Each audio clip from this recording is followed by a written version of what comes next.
When the Cambrian measures were forming, they promised perpetual peace. They swore if we gave them our weapon, that the wars of the tribes would cease. But when we disarmed, they sold us and delivered us bound to our foe. And the gods of the copybook headings said, stick to the devil you know.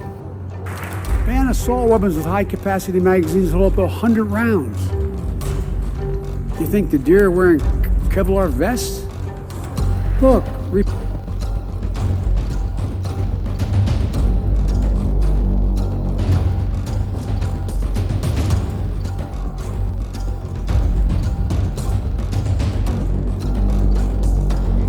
administration fighting to protect your Second Amendment, and we will protect your Second Amendment.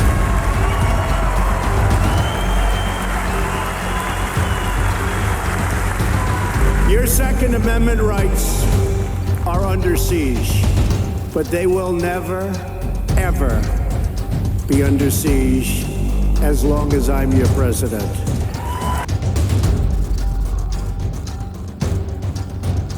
Nothing else like that, where it works, people want it, and we can't do it. But you have a different president now. Well, listen, I mean, you went through a lot of presidents and you didn't get it done. You have a different president, and I think maybe you have a different attitude too. I think people want to get it done. Mr. President, it's going to have to be you that brings the Republicans to the table on this, because right now the gun lobby would stop it in its tracks. I like that responsibility, Chris. I really do. I think it's time. It's time that a president stepped up, that those judged to pose a grave risk to public safety do not have access to firearms, and that if they do, those firearms can be taken through rapid due process.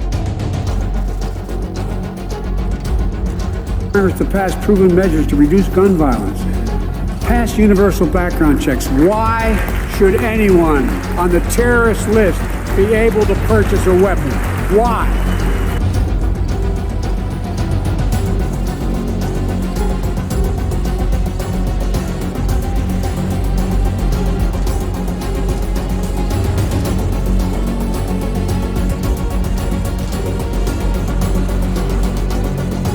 Mike Glover here.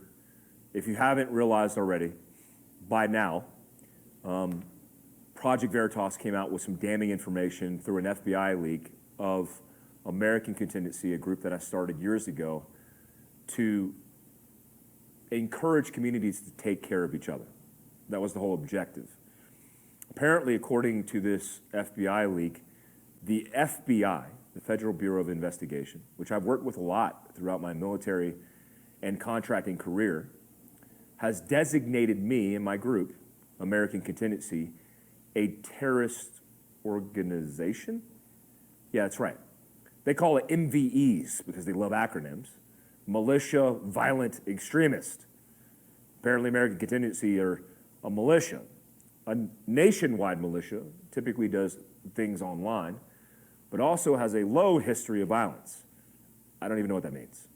I mean, what is low when it's zero? Like, you're saying it's low, but I'm telling you it's none. So shouldn't it be zero? Like no history of violence? But you're saying low history of violence, like there's some violence that we incited or were part of, but I don't have that evidence, and I run it. It's my organization, AmericanContingency.com. You can go there. It's like a website and stuff. So the interesting thing about this document leaked by Project Veritas, which has been known to do these type of things, they expose truths of corruption, especially political corruption.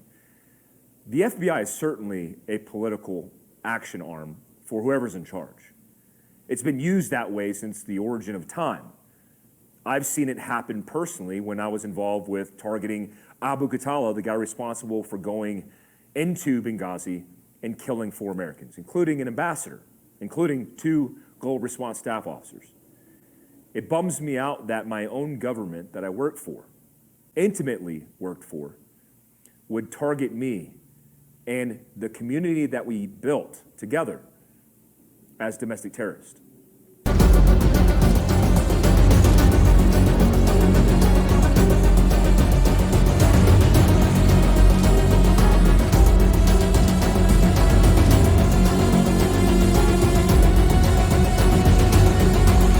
Type of people could own a gun, and what type of weapon you could own. You couldn't buy cannon. Those who say the blood of patriots, you know, and all this stuff about how we're going to have to move against the government. Well, the tree of liberty is not water with the blood of patriots. What's happened is that there never been, if you want to think you need to have weapons to take on the government, you need F-15s and maybe some nuclear weapons. The point is that there's always been the ability. Your Second Amendment rights are under siege, but they will never, ever be under siege as long as I'm your president. So you could do exactly what you're saying, but take the guns first, go through due process second. Talked about the bump stock issue that Senator Feinstein, I know, cares passionately about. And I'm going to write that out, because we can do that with an executive order. I'm going to write the bump stock, essentially write it out. So you won't have to worry about bump stock. Shortly, that'll be gone.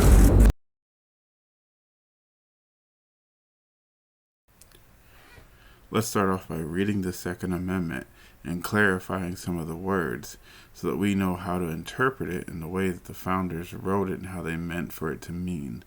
So this way we have a clear meaning and we're all on the same page. A well-regulated militia being necessary to the security of a free state.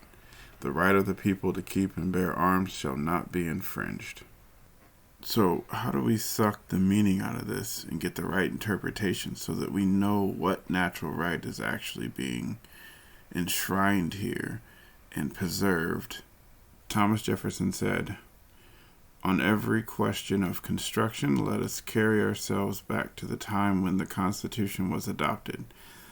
Recollect the spirit manifested in the debates, and instead of trying what meaning can be squeezed out of the text or invented against it, conform to the probable one which was passed." And what does he mean by this?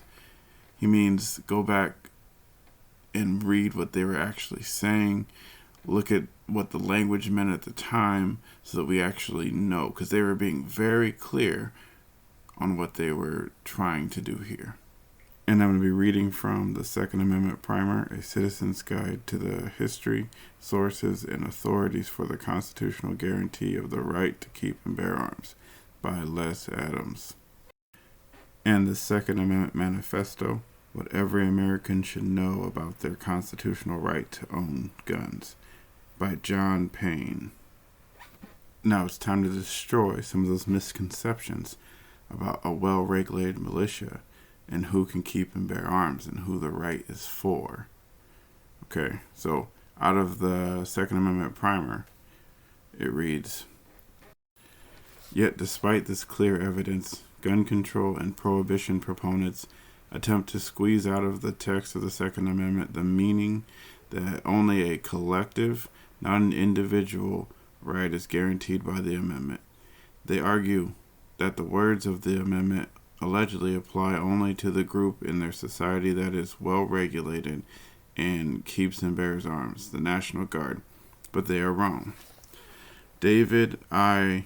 Kaplan, who has examined this issue in depth, provides this analysis. In colonial times, well-regulated meant well-functioning, for this was the meaning of those words at the time, as demonstrated by the following passage from the original 1789 Charter of the University of North Carolina, whereas in all well-regulated governments, it is the indispensable duty of every legislature to consult the happiness of a rising generation. Moreover, the Oxford English Dictionary defines regulated, among other things, as properly disciplined, and it defines discipline, among other things, as a trained condition. Privately kept firearms and training with them apart from formal militia mustering thus was encompassed by the Second Amendment in order to enable able-bodied citizens to be trained by being familiar in advance with functioning of firearms. In that way, when organized, the militia would be able to function well when the need arose to muster and be deployed for sudden military emergencies. Therefore, even if the opening words of the amendment, a well-regulated militia, somehow would be interpreted as strictly as limiting the right of the people to keep arms. Nevertheless, a properly functioning militia fundamentally presupposes that the individual citizen be allowed to keep, practice, and train himself in the use of arms. The National Guard cannot possibly be interpreted as the whole of the constitutional militia encompassed by the Second Amendment, if for no other reason the fact that guardsmen are prohibited by law from keeping their own military arms. Instead, these arms are owned and annually inventoried by the federal government and are kept in armories under lock and key. And this is from the Second Amendment Manifesto. After the Bill of Rights was drafted, Madison's friend Tench Coxe, I think is how you say it, published a series of newspaper articles explaining the meaning of the amendment that were widely circulated in Boston, Philadelphia, and New York. When describing the purpose of the Second Amendment, Coxe never even mentioned the militia. He said, "As civil rulers, not having their duty to the people duly before them, may attempt to tyrannize, and as the military forces which must be occasionally raised to defend our country might pervert their power to the injury of their fellow citizen, the people are confirmed by the next article in their right to keep and bear their private arms." Coxe sent a copy of this article to Madison, who praised his interpretation and noticed that it was already published in New York newspapers. The Second Amendment Primer. Here is a typical anti-federalist view, expressed by Richard Henry Lee, writing under the pseudonym The Federal Farmer. A militia, when properly formed, are in fact the people themselves, and render regular troops in great measure unnecessary. The power to form and arm the militia, to appoint their officers, and to command their services are very important, nor ought they be in a confederated republic to be lodged solely in any one member of the government. First, the Constitution ought to secure a genuine and guard against the select militia, by providing that the militia shall always be kept well organized, armed, and disciplined, and include, according to the past and general usage of the states, all men capable of bearing arms, and that all regulations tending to render this general militia useless and defenseless by establishing select corps of militia or distinct bodies of military men not having permanent interest in attachments in the community is to be avoided. To preserve liberty, it is essential that the whole body of the people always possess arms and be taught alike, especially when young, how to use them. The Second Amendment Manifesto. Thomas Cooley, a law professor and Michigan Supreme Court justice who was considered the greatest authority on constitutional law in the world at the time, wrote in 1891 that it may be supposed that the right to keep and bear arms was only guaranteed to the militia, but this would be an interpretation nor warranted by the intent. The people from whom the militia must be taken shall have the right to keep and bear arms, and they need no permission or regulation of law for the purpose. Continuing in the Second Amendment Manifesto, what does bear arms really mean? The collectivist's second main claim is that the term to bear arms was a kind of military jargon, only used to refer to soldiers carrying weapons in the military. While they have a point that the term to bear arms was primarily used in this context, it wasn't only used this way.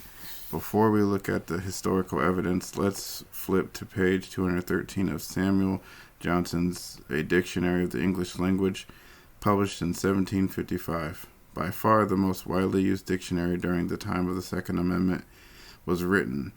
It is reasonable to assume that whatever definition Johnson gives for the words bear and arms are the ones the founding fathers would have in mind when drafting the Second Amendment. Johnson writes that the definition of the word bear is to carry a burden, to convey or carry, to carry as a mark of distinction, to carry as a mark of authority. In other words, it's meant to carry, and if we look at the latest Oxford English Dictionary, the definition of bear is of a person, to carry. The definition of the term bear nowadays is exactly the same as it was when the Second Amendment was written. And what about the word arms? Johnson defines them as weapons of offense or armor of defense. And if we look at Timothy Cunningham's A New and Complete Law Dictionary, published in 1771, another common reference at the time among lawyers and politicians, the definition is listed as anything that a man wears for his defense, or takes into his hands, or uses in wrath to cast at or strike another. Thus, if we look at the literal definition of the phrase bear arms, it clearly means to carry weapons or armor.